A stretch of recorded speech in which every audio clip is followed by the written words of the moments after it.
De retour depuis l'Université des maires avec Bruno Millienne. Bonjour. Bonjour. Vous êtes député Bodem de la 9e circonscription des Yvelines. Et on va parler avec vous, on va essayer d'y voir plus clair un peu dans ce problème des finances locales. On parle beaucoup de taxes d'habitation, évidemment, on va y revenir. Peut-être dans aussi ce contexte de retrait d'économies sur les dépenses publiques qui sont nécessaires et auxquelles peut-être les gens ne comprennent pas grand-chose. Donc on va essayer d'expliquer un petit peu. D'abord, la taxe d'habitation, donc c'était une promesse du candidat Macron qui a été tenue.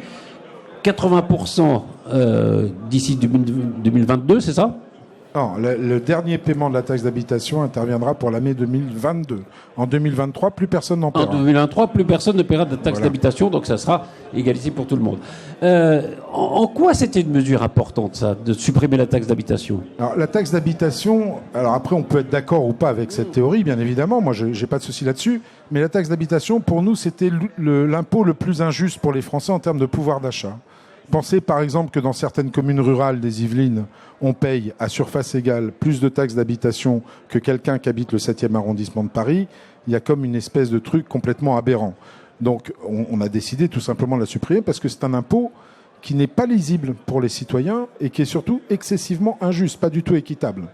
Donc après, effectivement, une fois qu'on a dit ça, il faut qu'on compense. Parce que c'est quand même, parce que c'était quand même une ressource pour les très communes, forte. Pour les communes, bien sûr, puisqu'elles avaient le choix justement de lever l'impôt et d'augmenter ou de baisser les pourcentages de la taxe d'habitation. Le choix qui a été fait, c'est de dire qu'on va prendre la taxe foncière, la part de la taxe foncière du département, et on va la redistribuer aux communes. Alors on va pas seulement enlever de l'argent au département, on va lui redonner de l'argent via la TVA. Donc via la TVA. C'est ça. Tout ça est une compensation. C'est une compensation à l'euro près. Hein. C'est là-dessus qu'on s'était engagé, sans créer de nouvel impôt.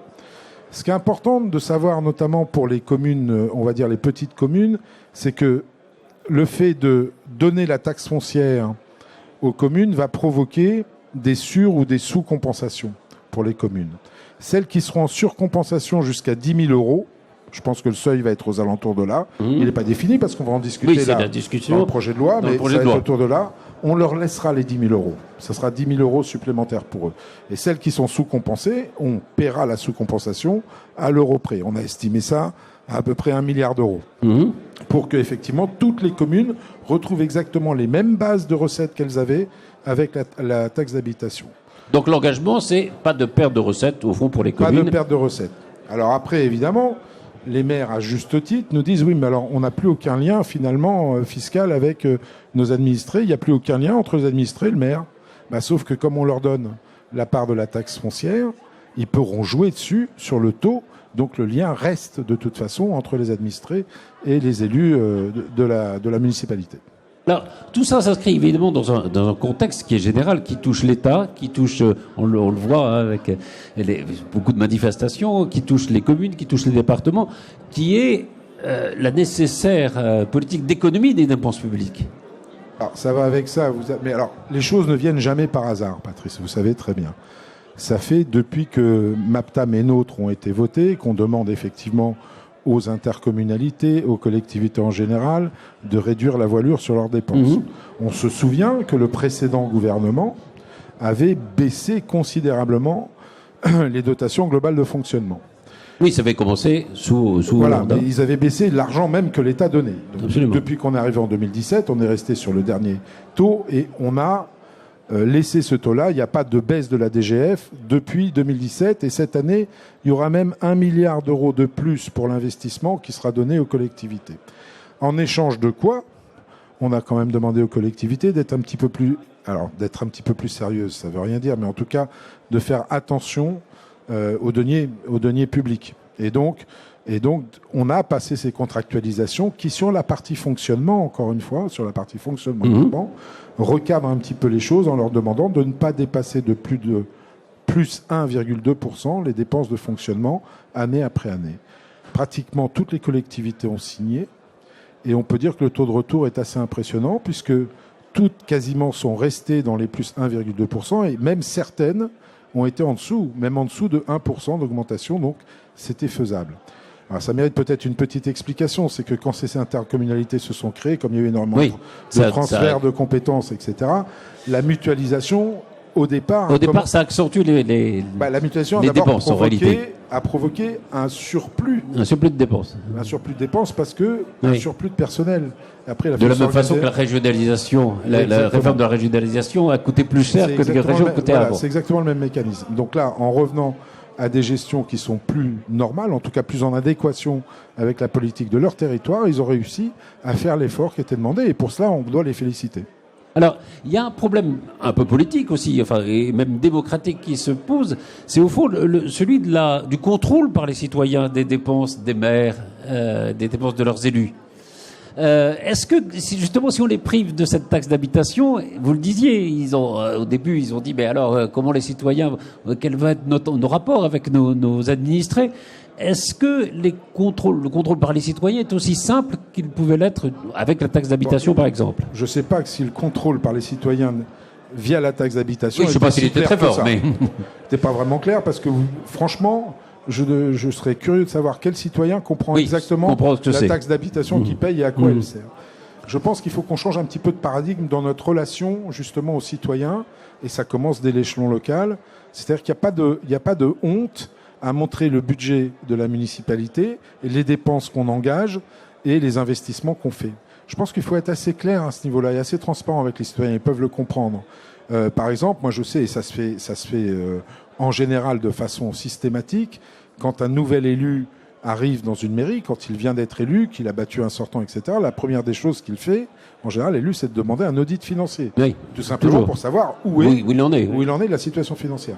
Je pense que cet audit financier, quand ils le font, ils ont tout intérêt à le rendre public.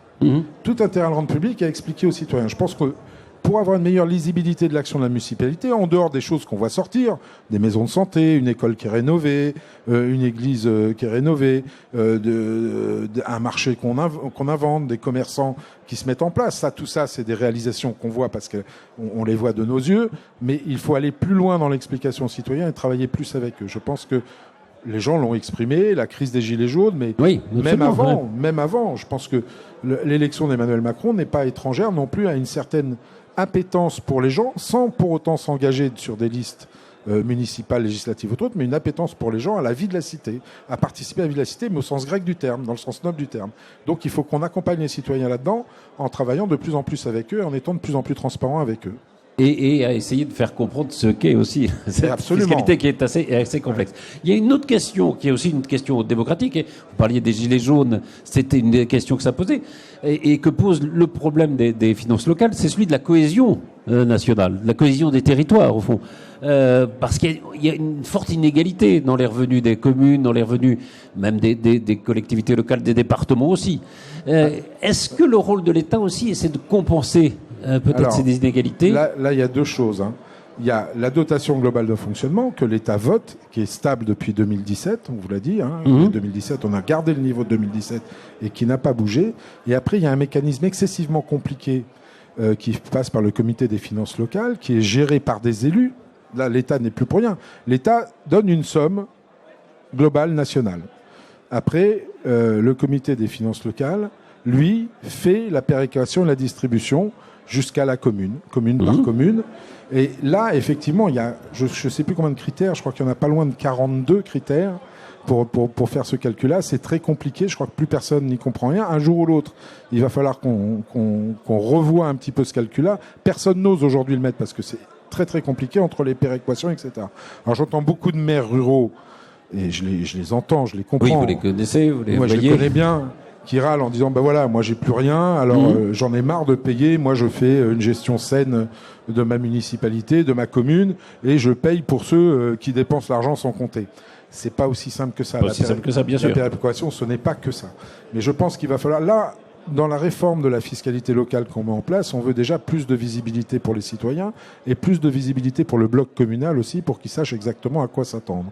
C'est pour ça qu'on le discute au niveau de la loi de finances 2020 pour une application qui sera en 2021. Donc on continue les discussions avec les associations d'élus pour atterrir sur quelque chose qui semble cohérent et lisible par tous. Le coût de la part de TVA, je ne sais pas si vous vous rappelez, Patrice, mais quand on l'a fait pour les régions ont on râlait au début. Parce qu'évidemment, on partait un peu dans les connus, une part de TVA. Ok, on va compenser, ça va être la même dotation, mais si la TVA si les recettes de TVA baissent, évidemment. Sauf que c'est un impôt ultra dynamique et que quand il monte beaucoup plus vite qu'il ne baisse. Donc les départements qui craignent de perdre finalement une manne financière, parce que c'est à hauteur de 14,1 milliards d'euros qu'on doit compenser pour les départements, et ben finalement, vont récupérer cette part de TVA qui va encore être dynamique dans les années qui suivent, et ils auront au final plus d'argent que ce qu'ils avaient avant. Donc il faut qu'ils comprennent ça. Donc les relations entre les élus, les maires notamment, et la majorité, le gouvernement, sont, à votre avis, en train de s'apaiser ? C'est encore compliqué parce que c'est compliqué parce que vous annoncez des mesures, c'est comme en amour, hein. Il faut des preuves. Il n'y a que les preuves. Ouais. Hein. Il n'y a que les preuves. Donc au fur et à mesure que ça va se mettre en place, bien évidemment, les gens vont comprendre. Les maires, il ne faut pas qu'ils s'inquiètent parce que ce taux de fiscalité sur lequel ils pouvaient jouer avec les TH, ils pourront le faire avec la taxe foncière, même si aujourd'hui ils n'en sont pas persuadés. Mais il n'y a que l'application de ce qu'on met en place qui prouvera qu'effectivement c'est efficace. On sait qu'à moyen terme, en tout cas, faut espérer que dans les 2 années qui viennent, oui, les choses vont s'améliorer. Les choses soient claires et elles s'améliorent. Alors, je dis, vous êtes député Bodem. Il y a on peut peut-être aborder 2 ou 3 sujets d'actualité qui sont importants aujourd'hui. On voit rejaillir, par exemple, le débat sur le voile. Quelle est votre position là-dessus ? Moi, je pense notamment hors de l'école, les promenades des enfants, etc. Je pense qu'il ne faut pas faire de surenchère, il ne faut pas faire de stigmatisation. Il faut nommer les choses, il ne faut pas avoir peur de les nommer. On a un problème de radicalisation, c'est vrai, islamique. Alors, je rappelle en plus que l'islam radical n'est pas une religion, hein, c'est une idéologie, il faut quand même que et ça en tête, ça c'est la première chose. Et deuxième chose, la loi existe aujourd'hui, faisons-la appliquer. Mais bon, une femme voilée dès l'instant où son visage n'est pas caché, moi personnellement, surtout que là, vous faites référence à l'incident qui a eu au Conseil régional. Alors, il y a 2 choses. Il y a l'incident au Conseil régional. Il y a le ministre de l'Éducation qui dit que personnellement, il n'est pas très favorable à ce que des femmes voilées... Non, mais je comprends. Mais alors, de deux choses l'une, puisqu'on parle des sorties scolaires, où on enlève tous les signes ostentatoires religieux, quels qu'ils soient, la croix pour les catholiques, la kippa pour les juifs. C'est pas un peu hypocrite, ça ? Ah non, c'est pas hypocrite. C'est la laïcité. Le principe de la laïcité, où on enlève tous les signes visibles pour tous. Et moi, j'ai pas de souci là-dessus. Je n'ai pas de souci.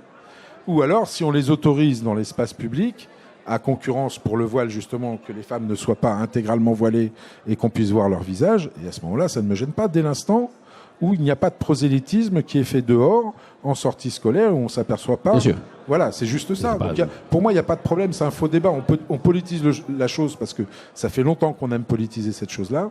Mais si on regardait simplement la loi et rien que la loi, on aurait de quoi déjà appliquer les choses comme il faut. Vous n'avez pas l'impression quand même qu'on est dans un moment de la société où les problèmes sont très exacerbés, où les tensions sont très vives sur tous les sujets ? Moi, je trouve assez paradoxalement que si on regarde les 20 dernières années, par exemple, ou les 50 dernières années, on peut même aller là, les minorités s'exprimaient parce qu'elles avaient besoin d'exister. Simplement qu'on les reconnaisse. On a eu toute cette phase-là. Et maintenant, les minorités veulent imposer leurs lois parce qu'elles sont persuadées d'être détentrices du bien pour le reste du monde.